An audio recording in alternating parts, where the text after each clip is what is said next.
그러니까 일반적으로 생산이 자본과 노동으로 구성되어 있는데 그 생산 요소가 어떻게 결합해서 생산량이 어떻게 결정되는지, 그리고 그걸 통해서 이제 흔히 우리가 이제 노동 자본 대비 노동의 소득 분배가 어떤 식으로 변할 수 있는지에 대해서 이제 그 무형 자본 중심으로 말씀드리고자 합니다.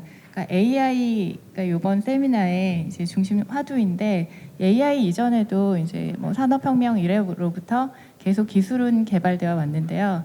AI를 기술 발전의 하나의 일환으로 보기도 하고, 또는 이번에는 굉장히 다른 형태의 어떤 무형 자본의 발달이다, 이렇게 보고 있는 의견도 있는 것 같습니다. 경제학계에서도 지금 요즘에 뭐 로봇, 자동화 이런 것과 관련해 가지고 연구가 굉장히 많이 되고 있고요. 그런 맥락 하에서 일단은 이제 태스크 베이스드 어프로치라는 게 많이 얘기되고 있습니다.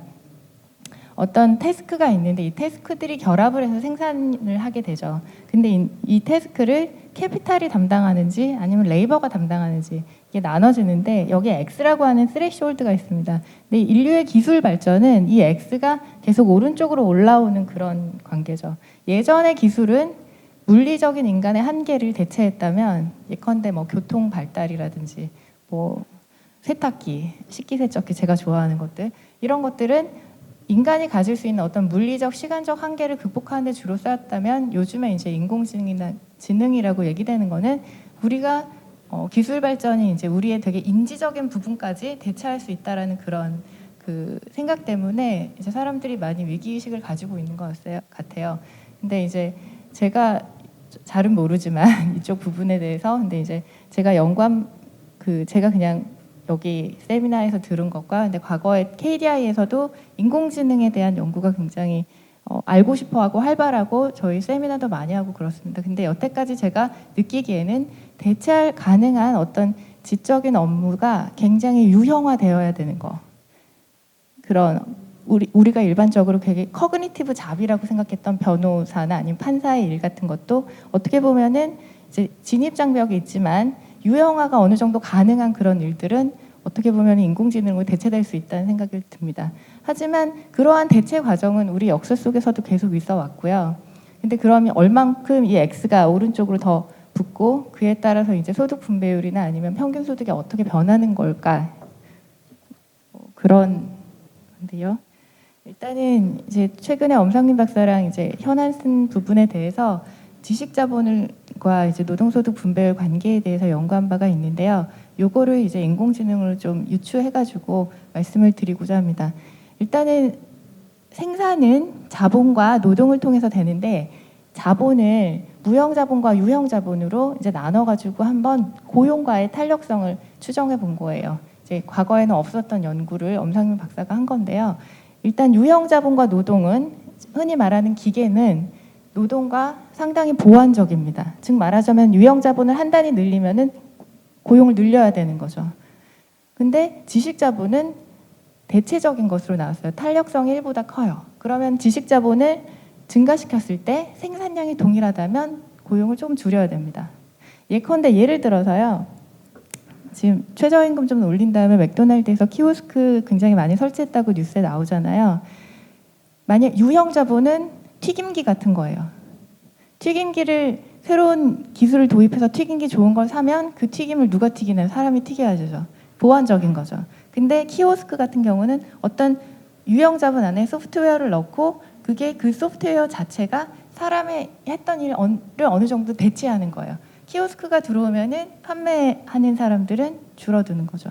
그렇기 때문에 자본의 유형에 따라서 노동의 대체 탄력성이 굉장히 달라질 수 있고, 그에 따라서 대체 탄력성이 높은 자본 친화적인 기술 발전이 생긴다. 예컨대 인공지능, 이런 게 많이 이제 기술이 개발되면 될수록 자본의 대비 노동 소득 분배율은 좀 줄어들 수밖에 없다는 결론을 내렸지만, 그게 나쁜 거냐? 그렇지 않다는 겁니다. 일단 생산량이 고정되어 있는 상태라면, 생산성이 그대로인 상태라면은 계속 자본의 친화적인 기술만 들어왔을 때 노동이 대체되기 때문에 노동소득 분배율이 악화되죠. 하지만 어떤 기술이라도 그게 어떤 생산 요소 편향적인 기술이라 하더라도 이게 생산성이 향상되는 거라면 생산성 증가 효과로 이제 생산량이 늘어나고요. 전체 경제 GDP가 늘어나는 효과가 생깁니다. 그러면 생산량이 늘어나면은 노동을 더 도입할 수밖에 없어요. 왜냐하면 노동, 자본, 뭐 여러 가지 자본을. 그렇기 때문에 그런 효과가 같이 존재하고 있다는 거죠. 그래서 이게 이제 제가 이제 법인 노동소득 분배율을 마이크로 데이터를 통해서 계산했었는데 1990년도부터 이제 2000년도 초반까지는요 노동소득 분배율이 굉장히 많이 악화되고 이때 당시 90년대 초반에는 공장 자동화, 그러니까 지금 뭐 AI 뭐 자동화 이런 얘기 많이 하지만 그 옛날에도 이제 90년대 초반에도 공장 자동화 관련된 산업 정책이 굉장히 크게 있었고요. 자동화가 상당히 많이 되었습니다. 그건 이제 기계류가 어떤 기계류의 일을 하던 이제 그 노동자의 역할을 어느 정도 테이크 오버하면서 조금 다른 형태의 노동자를 이제 같이 고용을 증진시켰던 예이고요. 그 다음에 또 중반에는 90년대 중반에는 ERP가 굉장히 많이 도입되면서 상대적으로는 노동소득 분배율이 좀 악화되는 그런 경향이 있었고요. 하지만 그 노동소득 증가율 자체를 보시면 이게 하얀색 바거든요. 하얀색 바는 굉장히 높게 상승합니다. 즉 말하자면 노동소득 분배율이 악화되었던 90년대는 기본적으로 경제 성장이 높았기 때문에 평균적인 노동소득 증가율이 높았어요. 근데 반면에 이제 후기로 오시면 2005년부터 2018년 보시면은 노동소득 분배율, 특히 법인의 노동소득 분배율이 상당히 올라갑니다. 특히 뭐 삼성, 현대 이런 데서 많이 올라가고요. 그렇지만 노동소득 자체의 증가율은 생산성이 지금 증가율이 떨어졌기 때문에 같이 저하되는 그런 현상을 보이고 있습니다. 그래서 우리가 얘기할 때 평균 소득이 증가하는 것과 그 다음에 자본과 노동 또는 노동 안에서의 분배율이 벌어지는 것은 상당히 구별할 필요가 있다. 그래서 이제 90년대 GDP 대비 지식자본 투자 비중이 굉장히 비약적으로 발전합니다. 그 다음에 2000년 초반부터는 우리나라가 특히 소프트웨어 같은 경우는 쭉 좀 빠져요. 오히려 올라가야 되는데도 불구하고 그래서 상당히 정체되는 모습을 보이는데 반대로 우리 노동소득 분배율 빠지면 되게 나쁜 건 줄 알잖아요. 근데 90년대 성장이 높았던 때는 노동소득 분배율이 좀 빠졌고요. 그다음에 이제 2000년 중후반 돼서 지금 현재까지 금융위기 이후부터 현재까지도 노동소득 분배율이 좀 올라가는 상황입니다. 성장률이 떨어지고요. 그래서